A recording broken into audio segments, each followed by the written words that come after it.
Hello, BookTube, it's Amy. I'm here once again with another segment of my 2024 bookshelf tour. Today we are taking a look at this small shelf here. Nothing on the bottom shelf. That's actually a bag of baking flour that I had nowhere else to store. But here we just have some Folio Society editions of Anthony Trollope's novels.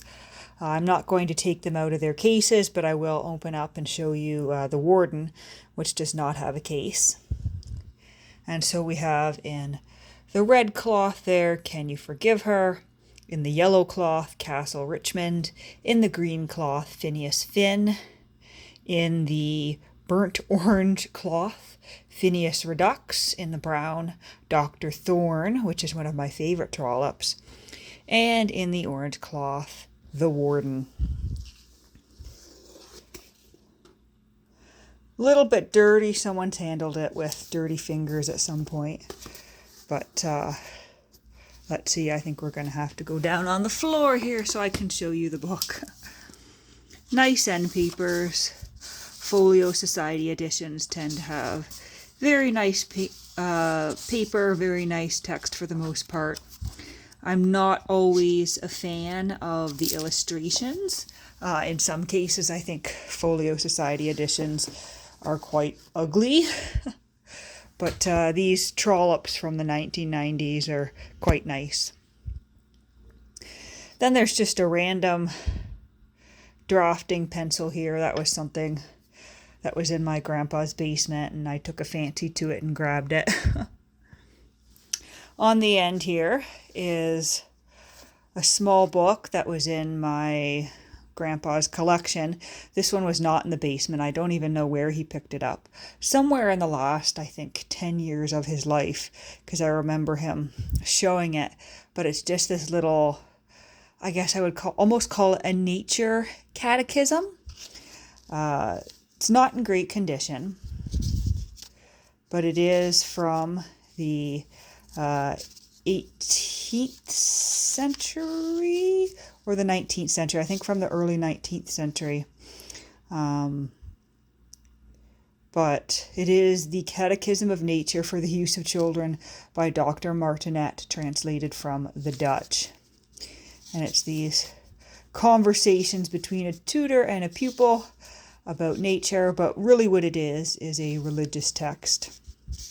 I've not looked too far into it. I've never even done any research or properly stopped to decipher the Roman numerals of the publication date, but that is something that I brought back last summer and put on my shelves here. And then there's a fun little pamphlet here called The Green Leaf from May of 1927, and my great-grandmother, I believe it was my great-grandmother, she had a piece, my great-grandmother had a piece published in here. I was second-guessing myself, wondering if it was my great-grandmother or my great-grandmother's sister, but no, it was my great-grandmother. It's just this little literary magazine, I guess, and women of, I guess, the community ended up publishing in here. And yeah, it says, in the interest of freshman composition work. So this, I guess, would have been when she was in school, which is interesting to me because I didn't know that she had ever attended university or college. But then again, maybe it is a high school work. I don't know much about it. This is one of those things that, it was up in the attic. I packed it in my suitcase and I brought it home and I slipped it on the shelf. And I haven't really had time to think much more about it. But I really should look into those a little bit more. Then down a layer, we have my childhood favorites. Enid Blyton's adventure series, The Castle of Adventure being my favorite. I absolutely devoured these books in hardback from my local library when I was 10 years old. I took one home and I would read it in an evening, and I read them over and over, although it was The Castle of Adventure that I returned to the most.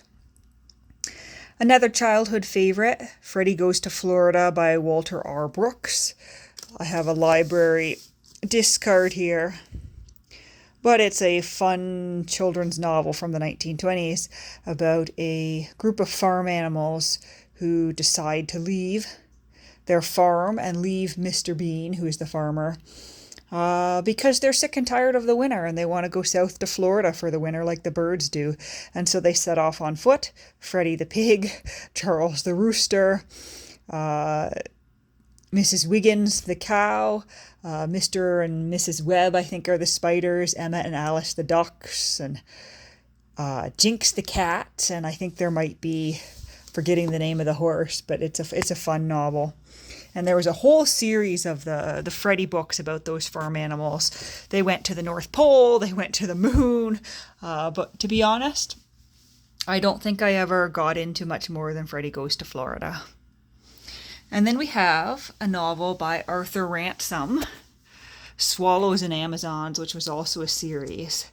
And this one was my absolute favorite Arthur Ransom as a kid, the first in the series, about a couple of children, some siblings, who are on their summer holidays from school and get permission to take a small boat out. And they have all these adventures. They encounter these other children with a boat, and they basically play at pirates. And they camp on this island and they eat sardines, and there's a mysterious man in a houseboat and some very mysterious and adventurous things going on. Next to that is a novel, which I guess you would call it Peter Pan fan fiction, if you would.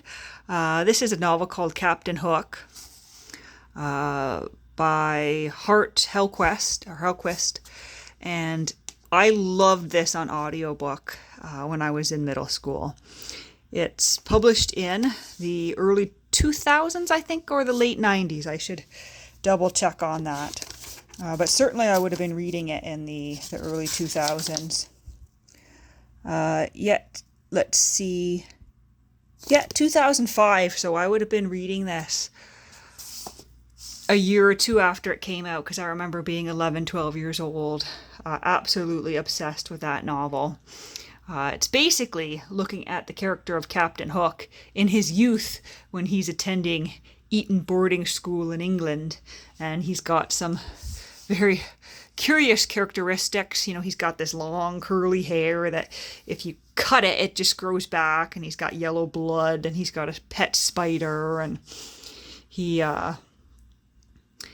encounters his nemesis, Arthur Darling. And it's quite a fun story, and they end up, he and his friend, I think his friend's name is Roger, so he ends up calling him Jolly Roger. They end up, sailing off to sea, and he's dreaming of Neverland. And that's shelved next to a copy of J.M. Barrie's Peter Pan, the novel, just in paperback. And then another fun childhood one. This is not my original copy. This is the second copy I purchased. I repurchased it as a teenager after having first read it in elementary school, I think around the age of 9 or 10. But this is a novel by Gordon Corman titled I Want to Go Home, Scholastic Book Fair. One of those great early 2000s novels. But essentially, the plot is that two boys are sent to camp by their parents, and none of them really want to be there. The one kid, I think their names are Rudy and Mike. Rudy has decided that he's going to go home regardless of what he has to do to get home. And so he tries, all these things. There's this counselor, Chip, who is, he wants to keep them at camp. He wants them to have fun. He's bound and determined they're going to have fun. But Rudy and Mike keep trying to escape from camp. And this camp is in Northern Ontario, I think. Or maybe not Northern Ontario. Somewhere north of Toronto, probably. But the camp is on an island, and so the only way on or off is by boat. And so they have a number of escapades trying to get off this island and go home. And all the camp counselors and staff are chasing them, and the counselors don't want to let the parents know how unhappy these kids are at camp. And then we have a children's picture book here, The 12 Dancing Princesses, of course by Brothers Grimm.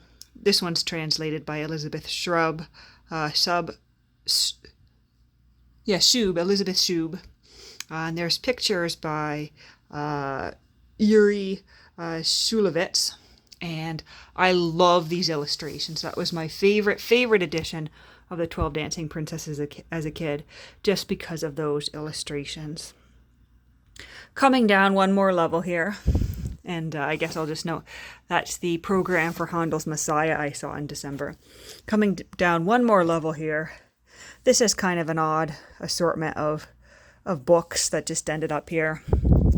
There's a copy of Martin Luther's Small and Large Catechisms, and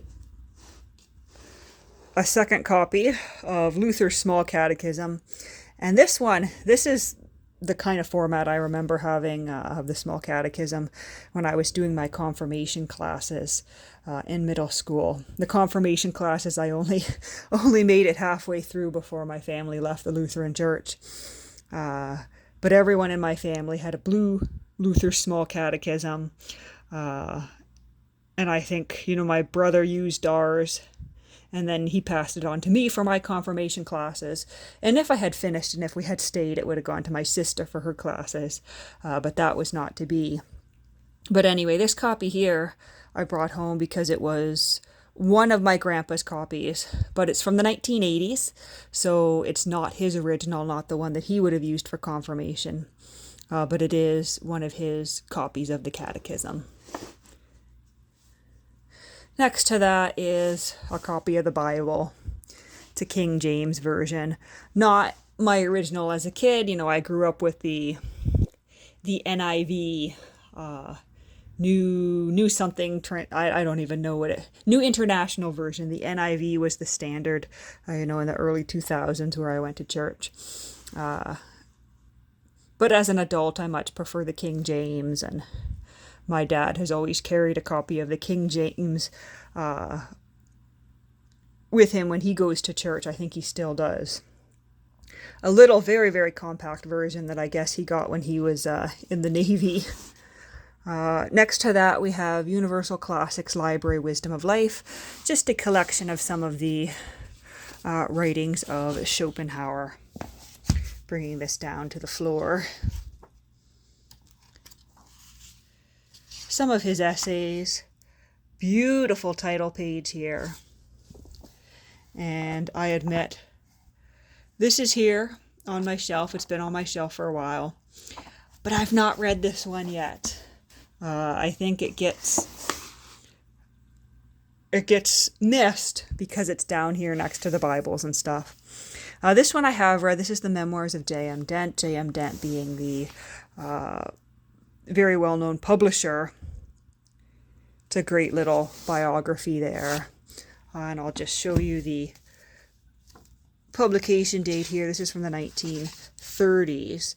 So it was published not long after his death. J.M. Dent died in 1926. But it really is, an excellent biography if you're at all interested in Dent or the history of publishing. And I'm not seeing it here, but I think the publication date is 1933. The Roman numerals always throw me off. I really have to stop and think about most Roman numerals. And if you get above like a certain year, I do have to Google it. Next to that is a copy of the letters of Frederick Philip Grove. Ooh, that's dusty, but the bookmark's in there where I left off. Frederick Philip Grove being one of my favorite Canadian authors from the 20th century. And then there is Andrew Birkin's biographical work about J.M. Barrie and the Lost Boys, the love story that gave birth to Peter Pan. And if you want to feel really sad, read this because you learn all about the boys who inspired the characters in the Peter Pan story. And I mean, it's sad because unfortunately they grew up, just about the time that some of them were old enough to be fighting in the First World War. Then we have the selected letters of Lady Mary Wortley Montagu, edited by Robert Halspend. Nice collection of letters. We'll pull this down and take a look. Wrapped in cellophane, which is nice. Oh yeah, there's a bookmark. My grandma likes to send me bookmarks, and they're always some sort of bookmark with a Bible verse in pretty much every Christmas or birthday card she sends me. There is Lady Mary in 1719.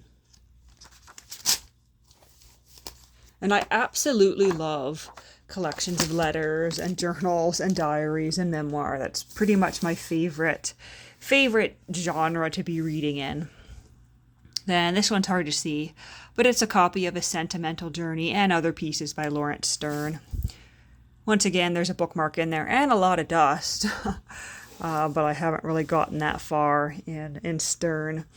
For the most part, I'm not sure that Sterne is particularly my cup of tea. But that's this little shelf here, and we may as well go up to the top, and I'll show you some of the non-bookish things here. Here's this little doll that I got for Christmas when I was 8 years old from a woman at the church I attended. She was like a third grandmother to me, and I treasure it. It's a Bible verse in a frame that my dad gave me when he dropped me off in Ottawa, and the Winter Visions Holiday Barbie from 2003, which is pretty special to me. One, because I was absolutely floored to get it as a gift. It was one of my favorite Christmas memories. But two, because of the people that bought it for me. It was bought for me by a childhood friend, but in retrospect, it was most likely her grandparents who, paid the high price of what was then $50 in 2004 to purchase me a gift that I really, really wanted. And so it's special for that reason. And so there we go. We've almost completely completed this wall of books. I think we just have this layer here. There is, of course, a layer down there, but those are just my journals from over the years, so we won't be looking at those. Although I guess I can zoom in a little bit there and maybe talk about these briefly down on the floor in the dark corner. But these ones here, that is a suede, as I called it, my travel journal from when I was 12 years old. I decided I was only going to use that one when I traveled, but I had other journals on the go. Unfortunately, at a certain part of my teenage years, I purged pretty much everything before I turned 12 years old.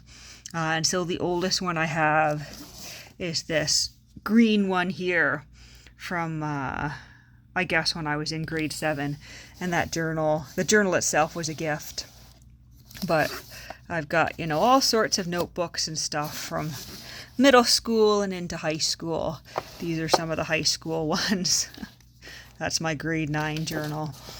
But more recently, I've transitioned over to, faux leather bound. These are I would call these three here my pandemic journals during the early days of the pandemic, especially. I wrote a lot. I wrote in them a lot, especially considering my job at the time had me writing a lot. And last couple of years, I've sort of kept up with using the moleskin, the black moleskin, this little red moleskin. I think I prefer the larger soft cover ones as opposed to the hard covers, just because they're easier to write in, certainly. But that's the journals down there. And tucked in here I have Taylor Swift's debut album, which is the only CD I've kept. I don't have a CD player anymore, and I parted with my other CDs long ago. But I couldn't bring myself to part with my original Taylor Swift CD that I purchased with my allowance back when I was 14 years old. And it's still a favorite, and I can't wait until debut Taylor Swift, Taylor's version comes out, hopefully sometime in 2024. But honestly, I think Reputation's going to be next because the stars are aligned, and I spend way too much time on TikTok clowning and buying into those conspiracy theories about, which album is next? What does Taylor's dress mean? This social media account posted that. Well, it must mean, it's going to drop on this date. Surely I believe that. But yeah, no, let's call this segment of the bookshelf tour for today.